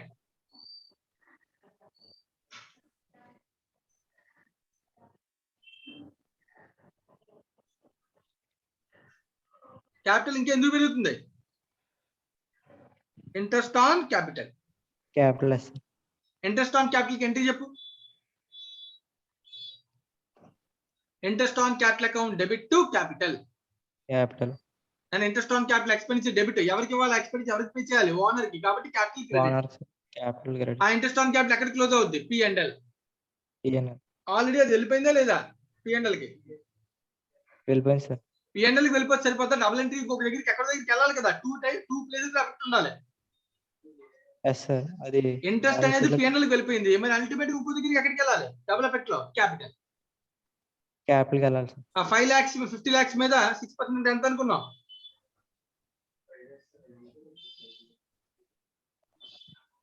50 lakhs మీద 6%. 3 lakhs. 3 lakhs. ఓకేనా? Okay sir. Right. Next capital తర్వాత ఇంకేముందన్నా? ట్రేడ్ పేయబుల్ 15 lakhs ఉంది. ఎంత అయింది closing? 11,40,000. Yes sir. Yes. Next expenses out standing.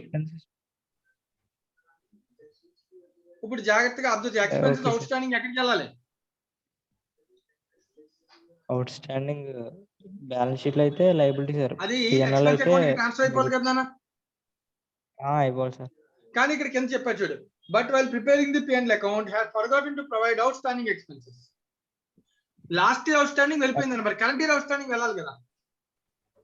Yes sir. Current year outstanding వెళ్ళలేదు, నాకు చెప్పలే, మర్చిపోయాడు వాడు, రాయలేదు. ఎంట్రీ చెప్పు, outstanding expenses. Expenses account అటార్ to outstanding expenses. Expenses to outstanding expenses కదా. Outstanding expenses. ఎక్స్పెన్సెస్ ఎక్కడ క్లోజ్ అవ్వాలి? P&L లో సార్. Minus expenses. ఎంతనా? 1,80,000. మరి outstanding expense balance sheet లోకి రావాలా లేదా? Yes sir. ఎంట్రీ చెప్పు మళ్ళీ, expenses to outstanding expense. Outstanding expense balance sheet లోకి వెళ్ళాలి, ఎక్స్పెన్స్ P&L క్లోజ్ అవ్వాలి. Okay sir. P&L కి ఎక్స్పెన్స్ క్లోజ్ అయింది, outstanding expense balance sheet లో రాస్తాను. ఎంతనా? 1,80,000. 1,80,000. అర్థమైందా? Okay sir. నెక్స్ట్ చూడు, ప్రీపెయిడ్ ఇన్సూరెన్స్. ఇది రాయలేదండి P&L లో. Yes sir. Entry prepaid insurance కి. Insurance to prepaid insurance. Prepaid insurance account debit to insurance. Debit to pre insurance. Prepaid insurance to insurance. Okay sir. Prepaid insurance balance sheet లోకి వస్తుంది నాన్న. Asset ఎంత? 20,000. 20,000. To insurance. Insurance అనేది ఏ account close అవుతుంది? P&L. Insurance plus అవుతుందన్న. Yes sir. P&L insurance నువ్వు credit చేసావు, దాన్ని డెబిట్ చేస్తే P&L అకౌంట్ ఏం చేయాలి? క్రెడిట్ చేయాలి. క్రెడిట్ చేయాలి సార్. ప్రాఫిట్ పెరిగింది. Okay sir. సింపుల్ గా నువ్వు అర్థం చేసుకోవచ్చు. పోనీ previous year outstanding, current year outstanding, general ఏం చేయాలి? ఎక్స్పెన్స్ కి మైనస్ చేయాలి కదా. Yes sir. Yes sir. Expenditure payment కి కరెంట్ ఇయర్ అవుట్ స్టాండింగ్ ఏం చేయాలి? మైనస్ చేయాలి. ఓకేనా? Yes sir. ఆలోచించాలి, ఆలోచిస్తే అర్థమైపోతుంది.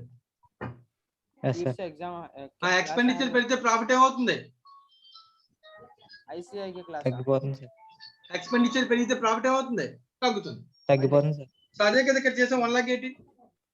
Yes sir. Yes sir. Expenditure next year ఇప్పుడే పే చేస్తాం అనుకో, నా ఎక్స్పెండిచర్ ఏమవుతుంది అప్పుడు? పేమెంట్ నెక్స్ట్ ఇయర్ చేస్తే ఇయర్ లో ఎక్స్పెండిచర్ చూపించాం కదా. Yes sir. Yes sir. Expenditure minus చేస్తాం, అప్పుడు ప్రాఫిట్ ఏమవుతుంది? పెరుగుతుంది సార్. పెరుగుతుంది. అందుకనే 20,000 పెరిగింది. Yes sir. రైట్ అన్న, మన ఎంట్రీ ప్రకారం ఆలోచించాలన్న. ఇది టెక్నిక్ గా మనం ఈజీగా చేస్తున్నాం కానీ ఎంట్రీ ప్రకారం ఆలోచించాలి. రైట్, నెక్స్ట్ ఫైనల్ అన్న. సో ఇంకా క్యాపిటల్ బ్యాలెన్స్ ఒకటి కనుక్కోవాలి. దీంతో మనకి మొత్తం బ్యాలెన్స్ షీట్ కంప్లీట్ అయిపోతుంది. అయితే ఇక్కడ మనకి చెప్పిన అడ్జస్ట్మెంట్ లో అవుట్ స్టాండింగ్ ఎక్స్పెన్స్ ప్రీపెయిడ్ చేయమన్నాడు, చేస్తాం. సో రిమైనింగ్ ప్రాఫిట్ అంతా చూడండి సార్. 13,70,000. 1 సెకండ్ అన్న, మొత్తం చేశాక మాట్లాడతాం. Yes sir. 13,70,000. 15,30,000 minus 1,80,000 plus 20,000. Plus 20,000. ఓకేనా? Okay sir. So next current assets liabilities అన్ని రాసామా? Inventory, trade receivables, cash and bank, trade payables అన్ని రాసాం. ట్రేడ్ పేబుల్స్ కి ఇంకొకటి ఉందన్న, ఇంకొకటి నన్ను ఒక నిమిషం అంతా అయిపోయాక నన్ను అడగన్నా. So during the year he withdraw 6 lakhs for domestic use. Drawings అని ఏం చేయాలి? మైనస్ చేయాలి సార్. క్యాపిటల్ మైనస్ ఎంత అన్న? 6 lakhs sir. Minus. Final capital balance ఎంత చూడన్నా? 50 lakhs minus plus 13,70,000 profit plus interest 3 lakhs minus 6 lakhs drawings 60,70,000. అయితే చూడండి, during the year he withdraw 6 lakhs domestic use. So withdraw చేశాను అన్నాడు. సో క్యాపిటల్ అకౌంట్ కి వెళ్ళింది, మరి క్యాష్ అకౌంట్ కూడా ఎఫెక్ట్ అవ్వాలి కదా. క్యాష్ ఆల్రెడీ ఎఫెక్ట్ అయింది, క్లోజింగ్ బ్యాలెన్స్ మనకి ఇచ్చేసాడు. Okay sir. మనకి ఇవ్వకపోతే మనం చేయాలి, అది ఇచ్చేస్తే అవసరం లేదు. Yes sir. ఇప్పుడు already current assets, current liabilities అన్ని అడ్జస్ట్మెంట్స్ జరిగిపోయిన తర్వాత ఇచ్చాడు మనకి. సో కాబట్టి కరెంట్ అసెట్స్, కరెంట్ లయబిలిటీస్ మనం ఏ అడ్జస్ట్మెంట్ చేయాల్సిన అవసరం లేదు. లేదు. వాడు చెప్పనివి మాత్రం వాడు ఏం చెప్తే చేయాలన్నమాట. సో మన P&L అకౌంట్ ప్రాఫిట్ కి అడ్జస్ట్మెంట్స్ రెండు చేయమన్నాడు, వచ్చేసాం. Yes sir. సో చెక్ చేయనా, టాలీ అవుతుందో చూడనా? Sir provision for bad debt 40 plus 1,80,000. So total 73,90,000 వస్తుందని ఇటు సైడ్ కూడా చెక్ చేయి. సార్. ప్రొవిజన్ నన్ను 1 second. 27 lakhs plus 2,85,000 plus 20 lakhs plus 10,35,000 plus 14,50,000 plus 20,000. That equals to 74,90,000 అంట. సార్ ప్రావిజన్ మైనస్ చేయలేదు సార్. ఓకే, ప్రావిజన్ మర్చిపోయాము. 1 సెకండ్. ప్రావిజన్ ఇక్కడ tick mark రాలేదు. మనం అన్నిటి ఏకి టిక్, బికి టిక్ పెట్టాం, సికి టిక్ పెట్టలేదు. సో ప్రావిజన్ 5% చేస్తాను అన్నాడు, మనది ఇక్కడ రాయలేదు. కానీ P&L నుంచి ఆల్రెడీ తగ్గిపోయింది, ప్రావిజన్ క్రియేట్ చేయాలి. సో ప్రావిజన్ ఫర్ బ్యాడ్ ఎంత 5% ఆన్ డెటార్స్ అంటే 1 లాఖే కదా. Yes sir. డెటార్స్ ఎంత ఉంది? కాదు 14 lakhs into 70,000 sir. 70,000 అన్న, సారీ. Yes sir. 70,000 ఇప్పుడు ఎంత అవుతుంది అన్న?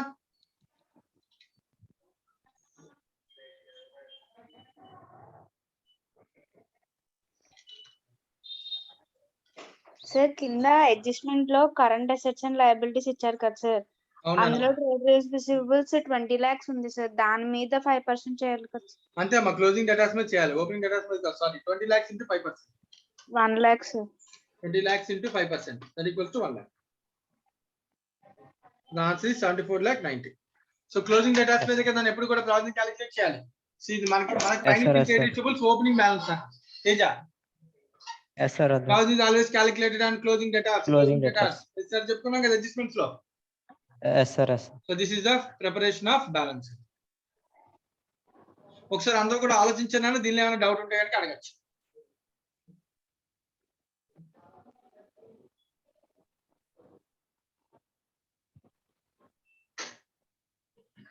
Right. So before going into so next question, దీన్ని కొంచెం అనలైజ్ చేయాలన్నా. సో అంటే దీన్ని కొంతమంది ఇప్పుడు ప్రాబ్లం ఏంటంటే దీనిలో ఈ లెవెల్లో ఇవి చేసే ఇలాంటివి చేసేటప్పుడు చాలా మంది స్టూడెంట్స్ లో ఒక ప్రాబ్లం క్రియేట్ అవుతుంది. సార్ ఎందుకు కొన్ని అకౌంట్స్ కి అడ్జస్ట్ చేస్తాం, ఎందుకు కొన్ని అకౌంట్స్ కి అడ్జస్ట్ చేయలేదు. ఇప్పుడు డిప్రిసియేషన్ ఇక్కడ మైనస్ చేస్తాం, అది ఎందుకు ఎక్కడికి పోయింది, అది ఆల్రెడీ మైనస్ అయిపోయింది P&L లో. సో ఇలాంటి విషయాల గురించి ఒక్కసారి జస్ట్ బేసిక్ అండర్స్టాండింగ్ ఒకసారి చూద్దాం. డ్యూయల్ ఆస్పెక్ట్ కాన్సెప్ట్ మనం అర్థం చేసుకోగలిగితే సో దీనిలో ప్రాబ్లం ఏమీ ఉండదు. తేజ ఒకసారి ఆలోచించు. తేజ సార్. తేజ ఒకసారి నువ్వు జాగ్రత్తగా దీన్ని నేను చెప్పేదా ఒకసారి జాగ్రత్తగా ఆలోచిస్తే ఇందాక చేసిన సమ్లో పెద్దగా డౌట్స్ రావు. ఓకేనా? Okay sir.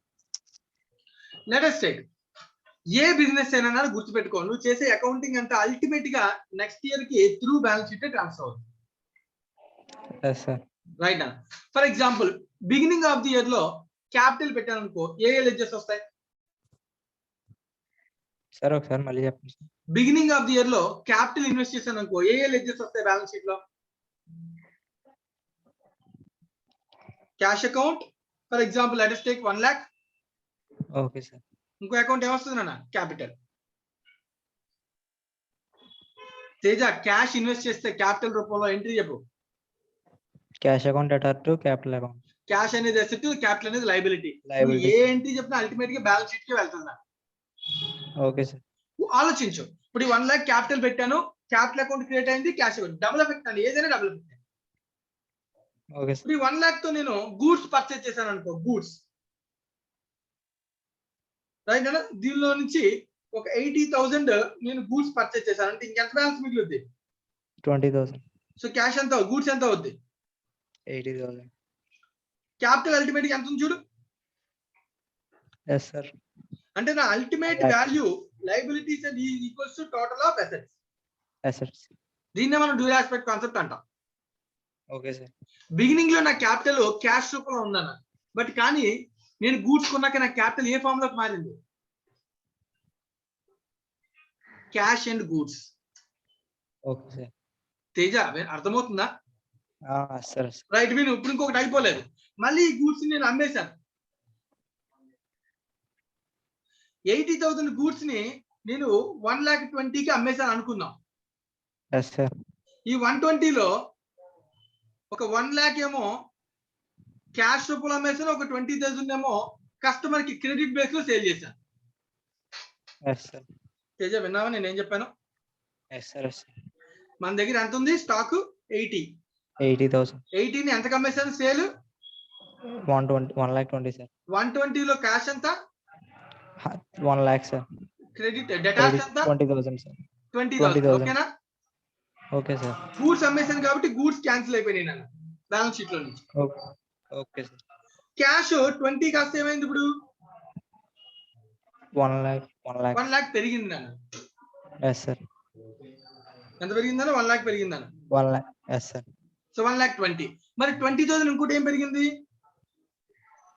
Debtors. కస్టమర్ అంటే అసెట్ కదా నాన్న. Yes sir. 20,000 పెరిగిందన్న. నువ్వు అబ్జర్వ్ చేయ 120 + 20 140 కదా. మరి ఇటు 1 lakh ఉందండి. మరి 40,000 ఏంటి? తేజ వాయిస్ రావట్లేదు sir. 1 second. 1 second.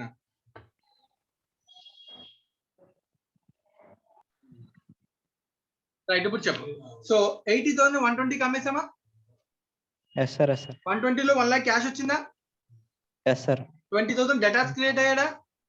Yes sir. మరి ఇక్కడ బ్యాలెన్స్ షీట్ టోటల్ అసెట్స్ 1,40,000 అయితే లయబిలిటీ 1,00,000 ఉంది. ఇంకో 40,000 ఏంటి? ప్రాఫిట్ అన్న. 80 120 అమ్మంటే ప్రాఫిట్ కదా అన్న. Yes sir. ప్రాఫిట్ ఎవరు తీసుకెళ్తారు? ఓనర్ తీసుకెళ్తారు. ఓనర్ కి యాడ్ చేస్తున్నాం. అర్థమైందా? అర్థమైంది సార్. ఇప్పుడు చెప్పు 1,40,000 అనే ఓనర్ క్యాపిటల్ ఏ రూపంలో రిప్రజెంట్ అయ్యింది? Capital is represented in the form of debtors 20. వినబడుతుందన్న? Debtors 20, cash 1 lakh sir. Cash 1,20,000. 1,20,000 yes sir. అర్థమవుతుందన్న? అంటే ప్రతి ట్రాన్సాక్షన్ వల్ల క్యాపిటల్ అనేది డిఫరెంట్ ఫార్మ్స్ లోకి మారిపోతుంది. Okay sir. ఎలా మారినా అల్టిమేట్ గా the total of asset is equals to total of liabilities. Point అర్థమవుతుందా? ఇప్పుడు నాకు ఈ అసెట్స్ లయబిలిటీస్ క్యాష్ డెటార్స్ ఇవన్నీ మారినాయి. దీని ఇంపాక్ట్ ఎక్కడికి వెళ్ళిందని అడిగితే ఏం చెప్తావు answer? P&L. Ultimately P&L is transfer to capital. ఇప్పుడు చూడు ఈ 120ని 20ని సేల్ అని గూడ్స్ పర్చేజ్ అని ఇటు సైడ్ సేల్ అని ఇవన్నీ మనం రాయం. వీటన్నిటిని డైరెక్ట్ గా సపరేట్ చేసి ఏ అకౌంట్ లో రాస్తాం? ట్రేడింగ్ P&L అకౌంట్ లో రాసి అల్టిమేట్ గా ప్రాఫిట్ తీసుకొచ్చి P&L లో రాస్తాం. అంటే మనం ఈ బ్యాలెన్స్ షీట్ లోనే రాసేయచ్చు. లైక్ ఇప్పుడు చూడు గూడ్స్ పర్చేజ్ చేసాం 80,000, వీటిని అమ్మేసాం. ఇటు సైడ్ రాయొచ్చు నేను సేల్స్ 1,40,000 1,20,000. అర్థమవుతుందా? Okay sir. ఇది రాయను ఇటు ఇది రాయను, డైరెక్ట్ గా నెట్ ఎఫెక్ట్ ఎంత 40 ఇక్కడ రాస్తాను. ఈ రెండు ఎక్కడ రాస్తాను? ట్రేడింగ్ P&L లో సెపరేట్ గా రాస్తాను. సో బ్యాలెన్స్ షీట్ లో ప్రతి ట్రాన్సాక్షన్ లో బ్యాలెన్స్ షీట్ లో నామినల్ అకౌంట్స్ ని సెపరేట్ చేసాం అంతేనా? But ultimately it will be transferred to balance sheet. Ultimately the capital is represented in the form of current assets, long term assets, liabilities, current liabilities, long term liabilities. అర్థమవుతుందా నాన్న? ఇది నా logic. ఇదే logic ఇక్కడ కూడా apply చేస్తున్నాడు. వాడు అంతకుమించి ఏమీ లేదు. ఇక్కడ కూడా నువ్వు అర్థం చేసుకోవాల్సిన విషయం అదే. ఓపెనింగ్ క్యాపిటల్ 50,000 15 lakhs అని అబ్జర్వ్ చేసి 15 lakhs ఈ అసెట్స్ ఈ లైబిలిటీస్ రూపంలో రిప్రజెంట్ అయ్యింది ఓపెనింగ్. తర్వాత ఈ అసెట్స్ అన్నిటితో బిజినెస్ చేసాం, ఈ లైబిలిటీస్ అన్నిటితో బిజినెస్ చేసాం. ఈ అసెట్స్ లైబిలిటీస్ మారిపోయినాయి. కొన్ని అసెట్స్ ఎలా మారిపోయినాయి చూడు. ప్లాంట్ అండ్ మిషనరీ 30 lakhs నుంచి 27 lakhs కి మారిపోయింది. మరి 3 lakhs ఎక్కడికి వెళ్ళింది సార్? P&L అకౌంట్ కి ట్రాన్స్ఫర్ అయింది. ఫర్నిచర్ అండ్ ఫిక్చర్స్ 3 lakhs నుంచి 15,000 బై 285 అయింది. ఆ 15,000 ఏమైంది సార్? P&L అకౌంట్ ట్రాన్స్ఫర్ అయింది. ట్రేడ్ రిసీవబుల్స్ 20 lakhs అయింది. ఓపెనింగ్ ఎంత ఉంది? 14 lakhs ఉంది. 14-20 lakhs బిజినెస్ చేయడం వల్ల జరిగిందన్న. బిజినెస్ వల్ల జరిగిన ప్రాఫిట్ లాస్ అన్ని ఎక్కడికి వెళ్తాయి? P&L. అర్థమవుతుందన్న? ఎక్కడికి వెళ్తుందన్న? P&L.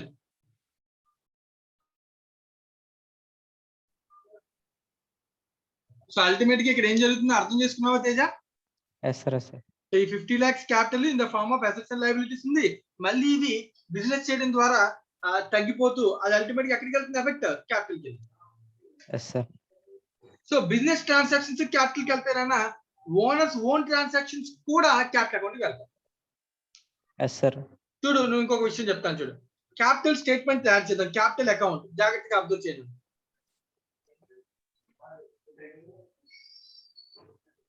Capital account starts with some balance కదా. Yes, sir. సో ఈ క్వశ్చన్ లో ఓపెనింగ్ క్యాపిటల్ ఎంత ఉంది? 50 lakhs. 50 lakhs కదా. Yes, sir. Yes, sir. Right, 50 lakhs.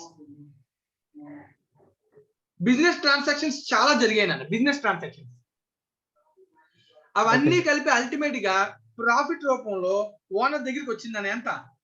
60,70,000. Yes, sir. నన్ను అర్థమైంది అది? Yes, sir. Yes, sir. 60,70,000 business transaction జరిగి, అంటే లైక్ బ్యాలెన్స్ షీట్ లో రాయాల్సిన ట్రేడింగ్ P&L లో డెబిట్ క్రెడిట్ అన్ని రాయగా ఆ ప్రాఫిట్ వచ్చి వీడికి యాడ్ అయిందని by P&L account profit.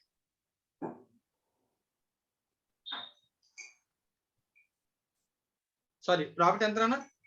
13,70,000. 13,70,000. Yes, sir. నన్ను అర్థమైందా ఏం చెప్తున్నాను ఫస్ట్ నేను? Yes, sir. Yes, sir.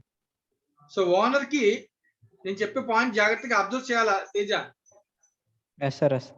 So owner కి సంబంధించి ఓపెనింగ్ క్యాపిటల్ 50 ఉంటే ఆ క్యాపిటల్ ఎందుకు మారుతుంది అంటే బిజినెస్ ట్రాన్సాక్షన్స్ వల్ల మారుతుంది, పర్సనల్ ట్రాన్సాక్షన్స్ వల్ల కూడా మారుతుంది. Yes, sir. బిజినెస్ ట్రాన్సాక్షన్స్ వల్ల ఇంత మారింది నా. Okay, sir. ఓకేనా? Okay, sir. Right. Personal transactions వాడు ఏం చేశాడు? Drawings here, sir. డ్రాయింగ్స్ చేశాడు, అందువల్ల తగ్గుతుంది. డ్రాయింగ్స్ ఎంత అన్న? Drawings 6 lakhs, sir. 6 lakhs. Next అంతేనా? Interest on capital is also a personal transaction కదా, వాడిది కదా అది. Yes, sir. Yes, sir. Interest on capital entry ఏమని చెప్పావు? Interest on capital. Interest on capital to capital. Capital. ఓనర్కి ఇవ్వాలి కదా నా డబ్బులు. Yes, sir. Yes, sir. Profit రూపంలో కొంత ఇస్తావు, ఇంట్రెస్ట్ రూపంలో కొంత ఇస్తామంట. Yes, sir. ఎంత interest on capital? 3 lakhs. Yes, sir. అంతేనా? 3 lakhs. Yes, sir. శివనాన్ ఇవి అల్టిమేట్ గా ఓనర్ కి సంబంధించిన capital account opening balance owner సంబంధించిన ట్రాన్సాక్షన్ వల్ల బిజినెస్ ట్రాన్సాక్షన్స్ వల్ల ఎఫెక్ట్ అయ్యి అల్టిమేట్ గా క్యాపిటల్ క్లోజింగ్ బ్యాలెన్స్ అనేది క్రియేట్ అవుతుంది. Yes, sir. ఎంత వచ్చిందని closing capital balance? 60,70,000. Yes, sir. అంటే మళ్ళీ question, 60,70,000 is represented by liabilities, outside liabilities and assets. Okay, sir. అంటే ఈ అసెట్స్ లో లైబిలిటీస్ లో వచ్చే చేంజ్ నాకు జాగ్రత్తగా అబ్జర్వ్ చేయండి. చెప్పే ప్రతి సెంటెన్స్ చెప్పాలంటే అసెట్స్ లో లైబిలిటీస్ లో వచ్చే చేంజ్ అల్టిమేట్ గా ఎక్కడికి వెళ్తున్నాను? P&L, sir. ఆహా, అసెట్స్ లో లైబిలిటీస్ వచ్చే చేంజ్ అల్టిమేట్ గా కరెంట్ అసెట్స్ కి ప్రతిది కూడా ఐదర్ P&L కి వెళ్ళొచ్చు లేదా క్యాపిటల్ అకౌంట్ కి వెళ్ళొచ్చు. Yes, sir. Yes, sir. అదే ఐదర్ P&L కి వెళ్ళొచ్చు లేదా క్యాపిటల్ అకౌంట్. Capital. అలాగే డిసైడ్ చేయాలన్నా ఒక్కొక్క లైబిలిటీ అసెట్ కూడా అడ్జస్ట్ అయిపోవచ్చు. Okay, sir. ఫర్ ఎగ్జాంపుల్ చూడు, ఒక మిషనరీ ఉంది, దాన్ని అమ్మేసాం, అప్పుడు Okay. ఏ అకౌంట్స్ ఎఫెక్ట్ అవుతాయి? అప్పుడు మిషనరీ అకౌంట్ ఎఫెక్ట్ అవుద్ది, క్యాష్ అకౌంట్ ఎఫెక్ట్ అవుద్ది. yes, sir. కానీ దానిలో ప్రాఫిట్ లాస్ వచ్చింది అనుకున్నా, profit and loss account effect అవుతుంది. Yes, sir. అంటే దాని అర్థం ఒక ట్రాన్సాక్షన్ వల్ల ఆ అసెట్, ఒక లైబిలిటీ, ఒక P&L, ఒక నామినల్ అకౌంట్ ఇన్ ఎఫెక్ట్ అవుతాయి. నామినల్ అకౌంట్ ఎఫెక్ట్ అంటే క్యాపిటల్ అకౌంట్. Yes, sir. అర్థం అంటే ఒక ట్రాన్సాక్షన్ యొక్క అల్టిమేట్ ఎఫెక్ట్ మార్పు ఏమీ లేదనుకోండి, ప్లస్ మైనస్ లేదనుకో, ఎంత అంతకీ చేసామనుకో క్యాపిటల్ అకౌంట్ ఎఫెక్ట్ అవుతుంది. ఎక్కువ తక్కువలు చేసామనుకో క్యాపిటల్ అకౌంట్ ఎఫెక్ట్ అవుతుంది in the form of profit. Yes, sir. అదనమాట అల్టిమేట్ గా జరిగేది. అర్థమవుతుందా? Yes, sir. సో ఈ క్వశ్చన్ అంతా మనం ఆ బేస్ లో సాల్వ్ చేసాం. సో ఎవరికైనా నేను చెప్పిన దానిలో ఏమైనా డౌట్ ఉంటే కనుక అడగచ్చు ఒకసారి.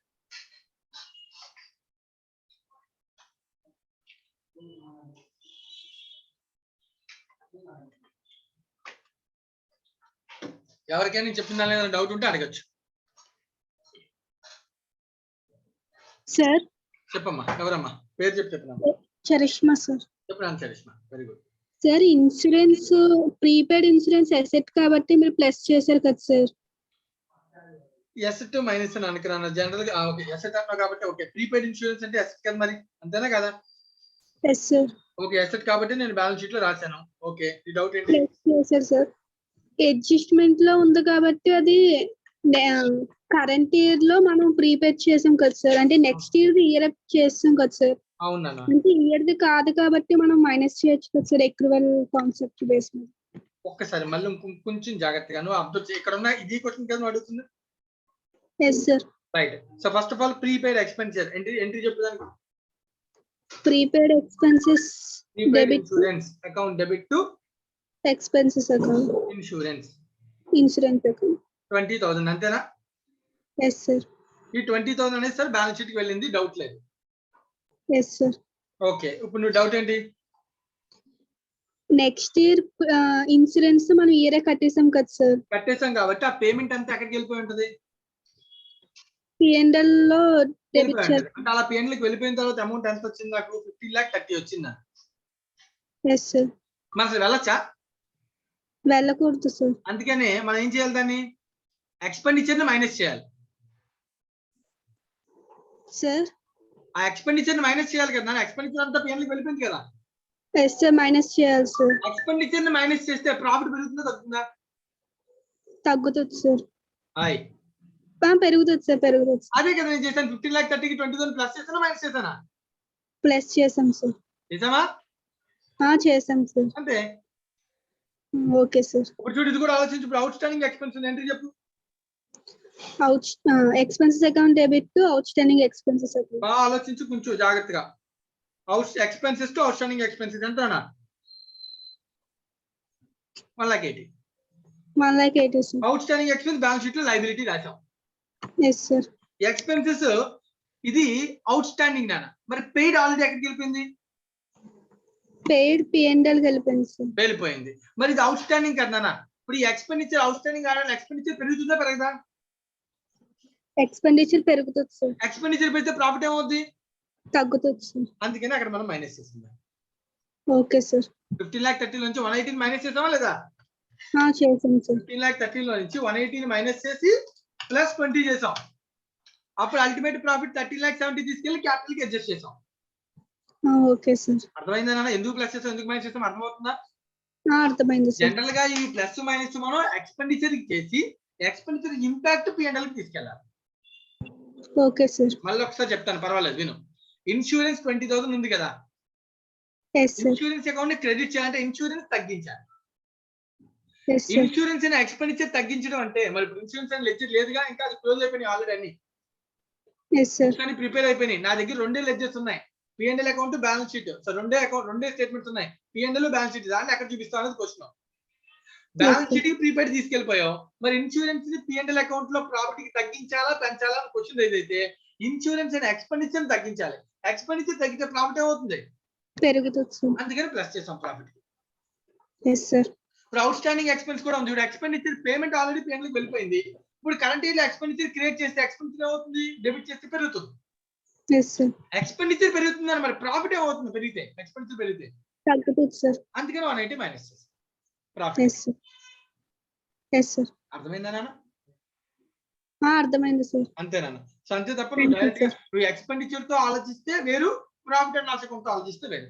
ఎక్స్పెండిచర్ తో ఆలోచిస్తే ఎక్స్పెండిచర్ పెంచాలి అనాలి. But profit and loss account తో ఆలోచిస్తే ఎక్స్పెండిచర్ పెరిగితే ప్రాఫిట్ ఏమవుద్ది? తగ్గుతుంది సార్. అందుకే తగ్గించాలి. Okay sir. మన ఇక్కడ ఆలోచించే విధానం PNL తోనా ఎక్స్పెండిచర్ తోనా? పిఎన్ఎల్ తో సార్. PNL తోనా. Very good Sarishma. అంతే. ఇంకెవరికైనా ఏమైనా డౌట్?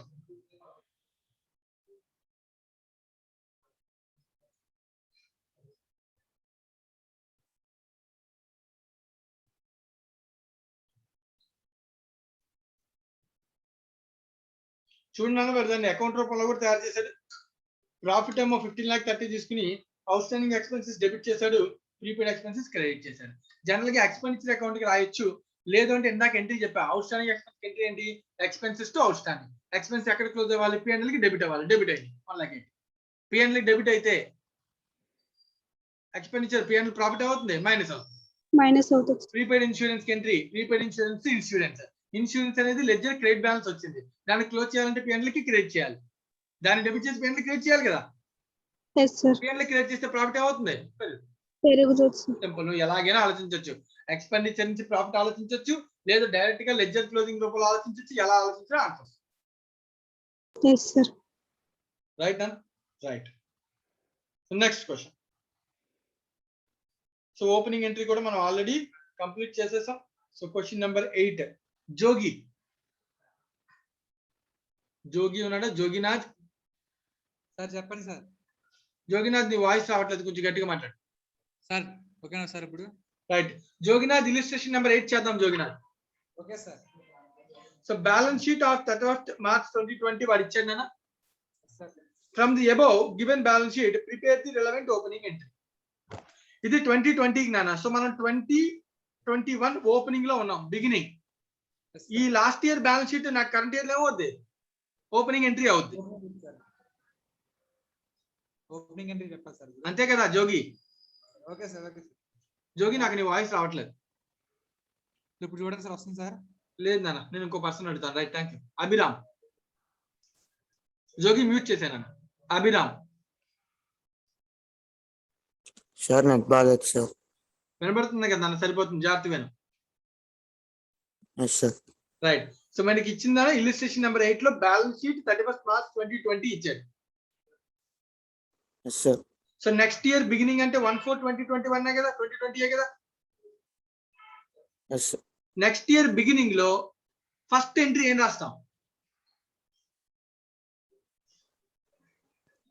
ఇయర్ లోనైనా నెక్స్ట్ ఇయర్ అంటే ఒక ఇయర్ బిగినింగ్ లో ఫస్ట్ రాసే ఎంట్రీ పేరు ఓపెనింగ్ ఎంట్రీ నా. Yes sir. ఆ ఓపెనింగ్ ఎంట్రీ ఎక్కడి నుంచి రాస్తాం? లాస్ట్ ఇయర్ బ్యాలెన్స్ షీట్ నుంచి. Yes sir. Last year balance sheet లో అసెట్స్ అన్ని మళ్ళీ కంటిన్యూ చేయాలా లేదా? Yes sir. అసెట్స్ అన్ని కంటిన్యూ చేయాలంటే అసెట్స్ ఏం చేయాలి? డెబిట్ చేయాలి. మళ్ళీ డెబిట్ చేయాలి. అందుకని చూడు, cash account debit, bank account debit, receivables debit, inventory debit, machinery debit, ఇవన్నీ డెబిట్ చేయడం వల్ల ఏమైంది? అసెట్ అకౌంట్ మళ్ళీ క్రియేట్ అయినాయి. క్రెడిట్స్. మళ్ళీ లైబిలిటీస్ అన్ని క్రెడిట్ చేయాలి, అప్పుడు మళ్ళీ అవి క్రియేట్ అవుతాయి. Yes sir. ఇలా క్రియేట్ చేయడాన్ని మనం ఏమంటాం? Opening entries. అంతే. So last year balance sheet లో ఉన్న అసెట్స్ అన్నిటిని డెబిట్ చేసి లైబిలిటీస్ అన్ని క్రెడిట్ చేస్తే లెడ్జెస్ ఓపెనింగ్ బ్యాలెన్సెస్ వస్తాయన్న. దాన్ని మనం ఏమనాలి? ఓపెనింగ్ ఎంట్రీ అనాలి. ఎంట్రీ. వాటికి మన నెక్స్ట్ ఇయర్ లో జరిగే ట్రాన్సాక్షన్స్ మళ్ళీ అడ్జస్ట్ చేయాలి. Yes sir. రైట్ నా? ఓపెనింగ్ ఎంట్రీ అర్థమైందా? Yes sir. అసెట్స్ అన్ని డెబిట్, లైబిలిటీస్ అన్ని క్రెడిట్. చూడు, ఓపెనింగ్ ఎంట్రీ రాయగానే క్యాష్ అకౌంట్ లో ఓపెనింగ్ బ్యాలెన్స్ వచ్చిందా రాలేదా? Yes sir. సో ఈ ఓపెనింగ్ బ్యాలెన్స్ ఇలా లెడ్జర్ లో ఈ బ్యాలెన్స్ రావాలి అంటే నువ్వు ఏ ఎంట్రీ రాయాలి? ఓపెనింగ్ ఎంట్రీ రాయాలి. Opening entry. Right. Mahendra and sons liability 5,60,000 అది ఎంట్రీ రాయడం వల్ల క్లోజింగ్ బ్యాలెన్స్ మళ్ళీ ఓపెనింగ్ బ్యాలెన్స్ 5,60,000 రాసాం ఆ లెడ్జర్ లో 1st April 2020. Yes sir. Right అన్న? This is called opening entry. Right నాన్న? Yes sir. Right. Question number 9 కూడా సాల్వ్ చేయాలన్నా అభిరామ్. నార్మల్ క్వశ్చన్, కష్టమేమి కాదు, జాగ్రత్తగా అబ్జర్వ్ చేయి. Shri Mittal gives you the following trial balance and other information. నీకు ట్రయల్ బ్యాలెన్స్ ఇచ్చాను నేను, డేటా అంతా ఇచ్చాడు, ట్రయల్ బ్యాలెన్స్ కూడా టాలీ అయింది, క్లోజింగ్ స్టాక్ వాల్యూ కూడా ఇచ్చాను నేను ఏమడుగుతాడు? Prepare final accounts. ఇంతకన్నా ఇది క్వశ్చన్ ఉంటుందా? ఫైనల్ అకౌంట్స్ అంటే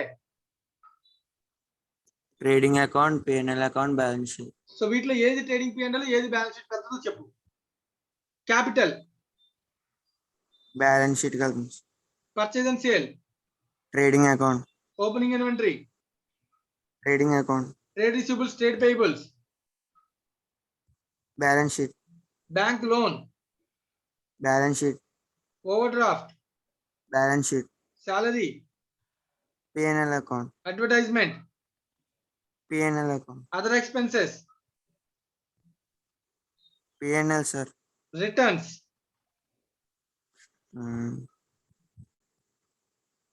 returns, purchase returns, sales returns ఎక్కడికి వెళ్తాయి? Trading sir. Trading, furniture, balance sheet. Building balance sheet, cash in hand కూడా balance sheet. Closing inventory sir. Trading, closing inventory, closing stock. Yes sir. Trading sir. Trading account లో trade sheet రాస్తాం కదా? Yes sir. అంతేనా? ఈ ఎంట్రీలు రాస్తే అయిపోతాయి. ఇప్పుడు నువ్వు నాకు ఒకే ఒక క్వశ్చన్ ఆన్సర్ చెప్పు. సార్. క్లోజింగ్ స్టాక్ ఎంట్రీ చెప్పు. Sir closing stock sir. Entry closing stock entry. Stock ని డెబిట్ చేయాలి కదా. Stock debit to closing stock. Closing stock debit నాన్న. Closing stock account debit to trading. పర్చేజా ట్రేడింగా ఇది question. Purchases sir. Trading sir. Trading sir. Trading sir. Trading ఎందుకంటే ఇది trial balance below కింద ఇచ్చాడు. ట్రైల్ బ్యాలెన్స్ ఉంది కాబట్టి below the trial balance outside కాబట్టి below. Below the trial balance కాబట్టి పర్చేజ్ కి అడ్జస్ట్ అవ్వదు. లెడ్జర్ ఓపెన్ అవ్వదు ఇంకా. Yes sir. ట్రేడింగ్ అకౌంట్ లో రాస్తాం. అదే ఈ closing inventory within the trial balance ఇచ్చుంటే ఎక్కడికి అడ్జస్ట్ చేసినట్టు పర్చేజ్ కి అడ్జస్ట్ చేసి. పర్చేజెస్ లో సార్. ఇది ఆల్రెడీ మనం డిస్కస్ చేసిందే కదా అభిరామ్. ఎస్ సార్, కానీ అది అక్కడ కన్ఫ్యూజ్ అయింది. కన్ఫ్యూజ్ అవ్వకూడదు. చూడుగో నువ్వు చెప్పిన ఓపెనింగ్ ఇన్వెంటరీ రాశాడు. Purchase less returns, sales less returns, closing stock, GP లోంచి మళ్ళీ ఎక్స్పెండిచర్స్ అన్ని రాశాడు. ఎన్పి నువ్వు చెప్పిన ప్రతిదీ వచ్చిందని ఎన్పి కూడా తీసుకెళ్ళి ఎక్కడికి వెళ్తుంది? ఎన్పి క్యాపిటల్ అకౌంట్ కి. Yes sir. క్యాపిటల్ అకౌంట్ రాశాడు. Closing capital, loan, overdraft, assets అన్ని కూడా ఎక్కడ రాశాడు? బ్యాలెన్స్ షీట్. బ్యాలెన్స్ షీట్. అది క్వశ్చన్ ఏమైనా కొత్త క్వశ్చన్ ఏమైనా ఉందా? No sir. అంతే. అయితే ఇక్కడ ఒక పాయింట్ నువ్వు అబ్జర్వ్ చేస్తే 14% bank loan taken at the year end అన్నాడు. సార్ పాయింట్ చూడు. Capital, purchase, opening inventory, trade receivable, దాని తర్వాత ఒక పాయింట్ ఉంది. ఏముంది? 14% బ్యాంక్ లోన్. Yes sir. పక్కన బ్రాకెట్ లో ఉంది చూడు. Loan taken at year end. Year end. So year end లో లోన్ తీసుకున్నాం కాబట్టి ఇంట్రెస్ట్ ఇంపాక్ట్ చూపించలేదు. ఒకవేళ ఇదే లోన్ కానీ బిగినింగ్ లో తీసుకుంటే ఇంట్రెస్ట్ పే చేయాలి కదా. సార్ కట్ అవుతుంది సార్. పర్లేదు, మళ్ళీ ఒకసారి జాగ్రత్త విని Abhiram. Yes sir. Bank loan year end లో తీసుకున్నాడు, అవునా కదా? Yes sir. అదే ఒకవేళ బిగినింగ్ లో తీసుకుంటే ఇంట్రెస్ట్ పే చేయాలా లేదా? Yes sir. ఎంత ఇంట్రెస్ట్ పే చేయాలి? 14%. 14%. ఇది ఇయర్ ఎండ్ కాబట్టి ఇంట్రెస్ట్ అనే లెడ్జర్ నీకు ట్రయల్ బ్యాలెన్స్ లో కనబడలేదు. ఒకవేళ ఇదే కానీ ఇయర్ బిగినింగ్ అయితే ఈ ట్రయల్ బ్యాలెన్స్ ఇంకో లెడ్జర్ ఏం కనబడుద్ది? ఇంట్రెస్ట్. అర్థమవుతుందా? Yes sir. అది పే చేసి ఉండొచ్చు, పేయబుల్ ఉండొచ్చు, అది ట్రయల్ బ్యాలెన్స్ లో కనబడేది. ఒకవేళ వాడు ఎప్పుడు తీసుకుంటే లోన్? బిగినింగ్ లో. ఈ క్వశ్చన్ లో ఎందుకు కనబడలేదు? ఇయర్ ఎండ్ లో తీసుకున్నాను. ఓకే, పాయింట్ అర్థమైందా? Yes sir. రైట్ అన్న. సో దీంతో మనకి ఇలిస్ట్రేషన్ నెంబర్ 9 కంప్లీటెడ్. రైట్ అన్న. సో దీంతో నేను ఆపుతున్నాను. మళ్ళీ ఒకసారి జాగ్రత్తగా నేను చెప్పిన సమ్స్ ఒకసారి మళ్ళీ ప్రాక్టీస్ చేయను. ఫైనల్ అకౌంట్స్ కొంచెం స్లోగా ఉన్నారు. మళ్ళీ ఒకసారి నేను చెప్పిన అడ్జస్ట్మెంట్స్ మళ్ళీ ఒకసారి చూసుకోండి. సమ్ చేస్తున్నప్పుడు ఎంట్రీ ఆలోచించండి. ఎందుకు బ్యాలెన్స్ షీట్ లో రాస్తాం, ఎందుకు పెయిన్ లో రాస్తాం ఆలోచించి చేయండి. ఏమైనా డౌట్ వస్తే మళ్ళీ నన్ను నెక్స్ట్ క్లాస్ లో అడగండి. రైట్, రిమైనింగ్ సమ్స్ మనం నెక్స్ట్ క్లాస్ లో కంటిన్యూ చేద్దాం. రైట్ అన్న. Thank you.